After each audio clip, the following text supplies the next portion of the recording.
Channel के like कीजिए, subscribe कीजिए, शेयर कीजिए। भोलेनाथ के चरण में प्रणाम करती हूँ, मैया भवानी के चरण में प्रणाम करती हूँ, गणपति के चरण में प्रणाम करती हूँ, हम अपनी माता पिता के चरण में प्रणाम करती हूँ। मेरा प्रणाम स्वीकार हो प्रभु, मेरा प्रणाम स्वीकार हो। सभी देव देवी के चरण में प्रणाम करती हूँ, मेरा प्रणाम स्वीकार हो प्रभु, मेरा प्रणाम स्वीकार हो। नगर में एक भानु प्रताप सिंह के नाम एक राजा था। वो नगर में खाली सबके खून उल्टी और खून टट्टी हो रहा था। अब देखिए उसका कहानी आगे जानिए गुरु बहन। राजा के एक लड़का था, रानी पहली बहुत पहले लड़का 2 साल के था, वही घड़ी रानी गुजर गई थी। बिना माँ के बच्चा वो पालन पोषण हुआ था। अब क्या हुआ, अब राजा अपना प्रजा लोग से बहुत प्यार करते थे, बहुत ज़्यादा। वो बोलते हैं मंत्री जी, वो जो गोविंद है वो लड़का मेरा कहाँ जाता है आता है, दिन भर घर में नहीं रहता है, वो बड़ा हो गया है, बाकी उसका राजपाट के कोई फिक्र नहीं है। मंत्री बोलते हैं, हे राजा आपसे क्या कहें, हम कहेंगे तो आपको थोड़ा तकलीफ लगेगा, बाकी हम क्या बोले, कुछ नहीं बोल सकते हैं। बोलते हैं राजा साहब कि नहीं नहीं मंत्री जी, आपको हम मंत्री बनाए हैं, मेरा अति भाई से कम नहीं है, ये तो बताइए क्या बात है, खुल के बताइए मेरा से। तब बोलते हैं मंत्री कि हे राजन आप क्या बतावे, जो गोविंद है वो क्या करते हैं, राजकुमार एक जंगल में जाते हैं और जंगल में जाके और एक महात्मा है, वो महात्मा जी से मिलते हैं और जादूगर सीखते हैं, और वही जादूगर सीख के वो एक जंगल में खजाना है, वो खजाना के लिए लावे बेचैन है। ये बोलते हैं राजा साहब नहीं नहीं, एक खजाना कभी आ नहीं सकता है, एक खजाना जो आएगा अनर्थ हो जाएगा। जाके राजा साहब अपना मन में विचार करने लगते हैं, मन उदास हो जाते हैं। सुबह होता है, फिर शाम होता है, शाम के गोविंद आते हैं उनको लड़का राजा साहब के, फिर रात में नहीं कुछ बोलते हैं। सुबह होते हैं, राजा साहब उठ के गोविंद के कक्ष में जाकर बोलते हैं, हे बेटा ये तो बताओ, आपको माँ नहीं था, माँ के बड़े से प्यार दुलार दिए, बाकी तू जंगल में क्या करने जाता है, मत जाया करो, अब महात्मा से मत मिला करो, अब खजाने पर तुम्हारा नजर है, वो खजाना के सपना छोड़ दो, न बहुत बुरा होगा। बोलता है बेटा कि नहीं पिताजी, वो मेरा खजाना लाकर हम बहुत बड़ा राजा बन जाएंगे, हम गरीब नहीं रह अथी इतना से नहीं। ये तो राजा बोलते हैं कि बेटा मेरा धन तो इतना था है कि सबको हम प्रजा लोग के हम सेवा करते हैं, बताइए आज उसी को अथी से बदौलत आज इतना हम आगे निकले हैं। ये बोलता है गोविंद जो राजा रहता है जे उसका लड़का राजा साहब के कि हे पिताजी ये तो बताइए, हम प्रजा लोग के अपना मुट्ठी में रखना चाहते हैं कि जो हम कहें जो हम वो सुने। अब ऐसे हम छोटा मोटा राजा नहीं रह सकते हैं, बहुत बड़ा धनवान बन सकते हैं। अरे राजे के गद्दी में हम हुक्म चलावे तो मेरे इशारे पर कोई लैट्रिन करे कहे तो लैट्रिन करे, कोई खाने कहे तो खाने, अन्य तो ऐसे कोई नहीं कर सकता है। राजा साहब बोलते हैं कि हे बेटा ऐसा मत करो, वो बहुत अनर्थ हो जाएगा, आज उन्हीं को बदौलत से इतना हुक्म चलाना अच्छा नहीं होता है। प्रजे लोग आज सब खुश है तो हम भी खुश है, वो खुश नहीं है तो कोई खुश नहीं है, इतना कहकर बहुत समझाते हैं। बाकी वो गोविंद रहता है राजकुमार, वो नहीं मानता है, चली जाता है जंगल के ओर। रोज मन में विचार करता है, महात्मा जी से जाके बात विचार करते हैं, तब पूछते हैं कि महात्मा जी मेरा पिता खजाना ले जाने से मना करते हैं, हम क्या करें। बोलते हैं कि तो सही तो बोलते हैं, आपको पिता भले आदमी है, आपको खजाना ले जाने से मना करते हैं, क्यों कि खजाना कोई किसी को फला है नहीं, कितना राजा आया, कितना राजा यहाँ से मारल गया, किसी को कोई पता नहीं है। खजाना के लोभ में तुम भी भूल जाओ, तुम मत लालच करो। बाकी गोविंद जो राजकुमार रहता है बोलता है नहीं, ये हम खजाना ले जा के रहेंगे, ये खजाना से हम कितना अमीर बन सकते हैं, पूरा किला पर किला खरीद सकते हैं, राज पर राज ला सकते हैं। बोले कि बात नहीं माना।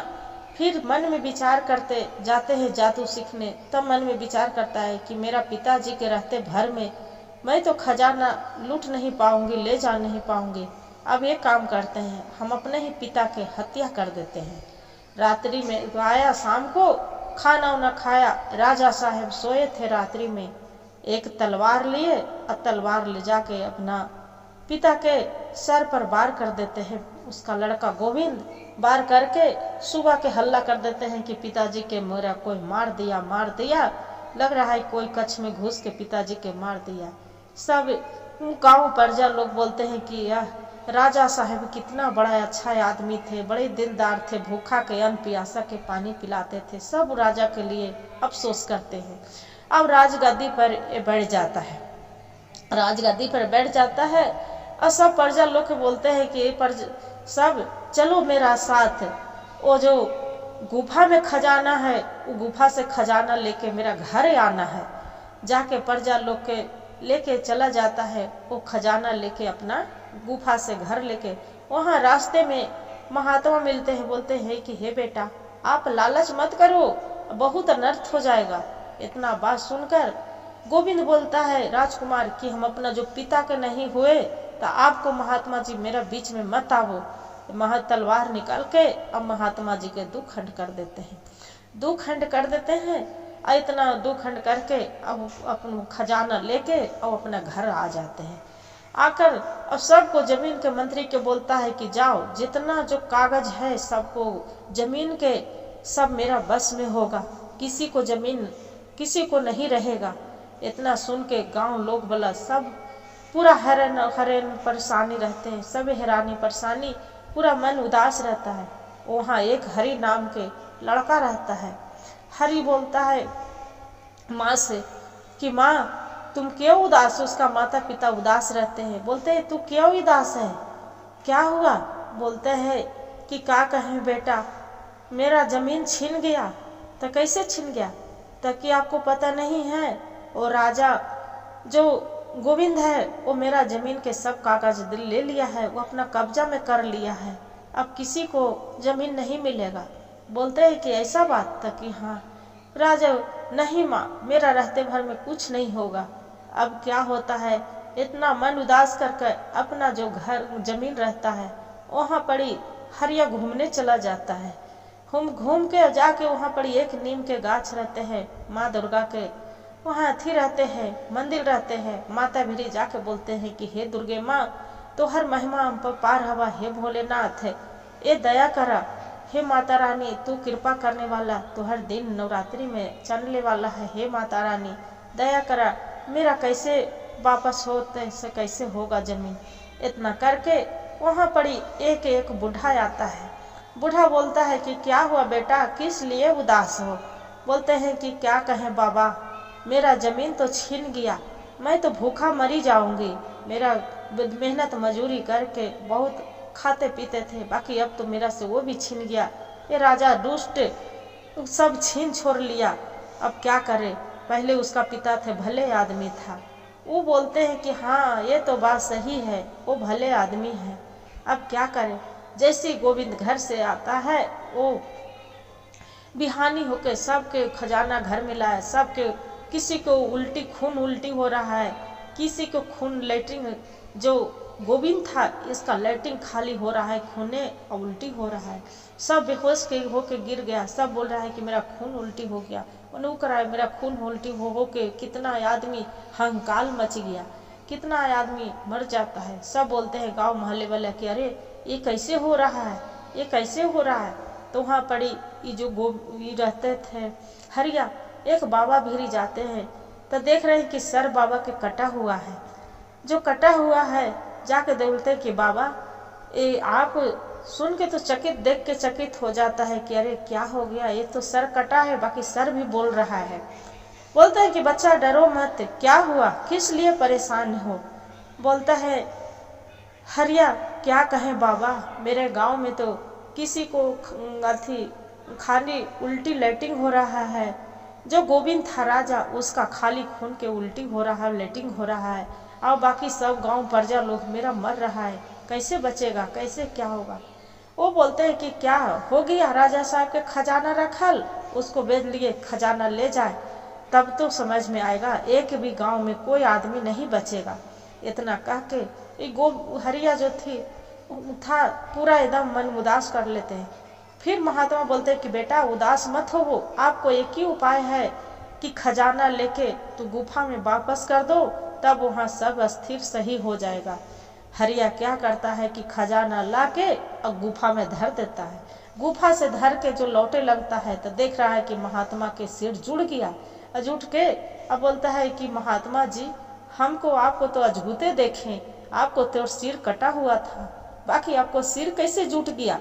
महात्मा जी बोलते हैं कि बेटा तू मेरे बारे में क्या जानता है, कुछ नहीं, हम देवों के देव महादेव हैं, जो मेरा रूप देखना चाहता है।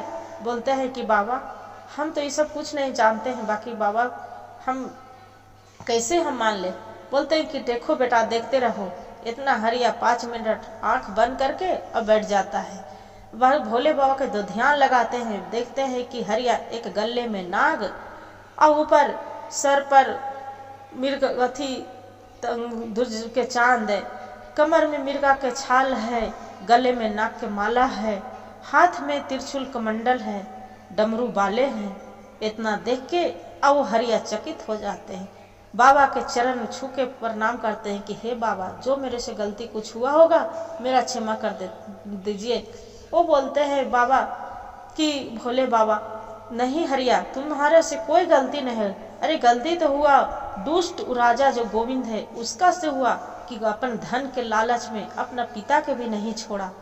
जाओ अब तू ये गांव में अब खुशी खुशी तू रहेगा, बाकी हाँ एक काम करना तो नहीं भूलेना, एक काम तो करेगा तो आपको बहुत मिलेगा, राजपाट जो भी दिल में चाहेगा जो पूरा होगा। वो हरिया पूछता है कि क्या बाबा क्या करना चाहते हैं। बेटा एक लोटा जल, एक फूल बेलपत्तर लेके तू शिव मंदिर में चढ़ाना, तू बहुत खुश रहेगा। हरिया इतना बात सुन के मन में विचार करके आके जो उसका जो गोविंद रहता है राजा, बोलता है कि अब ठीक हो गया, सब ठीक हो गया। गांव मोहल्ले वाला बोलता है कि आप माना किए, बाकी नहीं माने। हरिया तो भगवान भोलेनाथ के मंदिर बना के अपने ही घर में दुआरी पर पूजा करने लगे। गांव मोहल्ले वाला सब एक लोटा जल फूल बेल पत्तर ले जाकर चढ़ावे और चढ़ा के खुशी खुशी जीवन सब गांव मोहल्ले सब रहने लगे। हर हर महादेव, घर घर महादेव। गुरु भाई गुरु बहन, जो मेरा कहानी अच्छा लगे तो वीडियो को लाइक, सब्सक्राइब और शेयर जरूर करिएगा। और हर हर महादेव लिखना ना भूलिएगा दीदी।